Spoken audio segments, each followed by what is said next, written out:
Good morning, welcome back. So round 3 of the United Rugby Championship has been kinder to South African teams as they notched up more victories. To unpack their progress in the competition, I'm joined by sports writer Xabanisa via Zoom. A very good morning, Xabanisa. Thanks for taking the time to speak to me. What a performance from the Bulls last night, registering their first victory in the URC. What do you make of the showing that the South African team put on yesterday against Cardiff? Yeah, look, I thought it was a great game simply because, the Bulls had gone 16-3 down at halftime. And usually, from what we've seen of the competition so far, you don't win from that position. And just to make things a little bit worse for them, they'd also lost their star fly, Johan Goosen, to a knee injury in that first half. So for them to have sort of pulled it back, thanks to performances, incredible performances by Marcel Coetzee, Elrich Lowe, the fly-off who replaced Goosen, Chris Smith. I think he kicked about 5 penalties in that second half. And then obviously Madosh Tambwe, who scored that incredible try from 55 meters out where he hacked the ball ahead, a loose ball ahead, and just basically beat the defense hands down for face. So great performance. Obviously, it looks like the tide is finally turning, and long may that continue. There were 8 changes that were made by Jake White, and most of the changes obviously in the backs. Madosh Tambwe getting onto the score sheets there, and as well Elrich Lowe. Chris Smith stepping in for the injured fly half, of course, but he was also great with the boot, of course, converting 2 conversions and 5 penalties.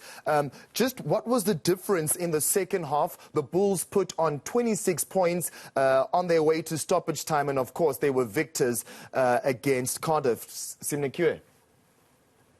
Look, in the first half, they obviously got heavily penalised at the breakdown, but in the second half, ironically, basically the ref flew the other way, which I found quite interesting. But also the Bulls kind of helped themselves because they contested better at the breakdown, and they probably were more direct in how they played and probably more patient. And basically they took their chances when, that pressure that they were building did sort of yield opportunities.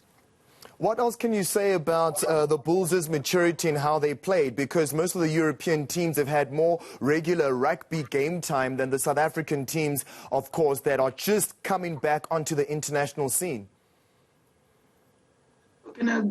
In a way, you have to say it's the least you could expect of the Bulls. I mean, since we came out of lockdown, they've literally won every single competition we've had. So, they were the great hope in terms of the South African teams. In terms of who was going to do damage in this competition for the South African teams, and so for them to have lost their first 2 games and comprehensively so, and to have been sort of behind comprehensively in the first half and the third game, that was a bit nerve-wracking. But it looks like they are turning the corner.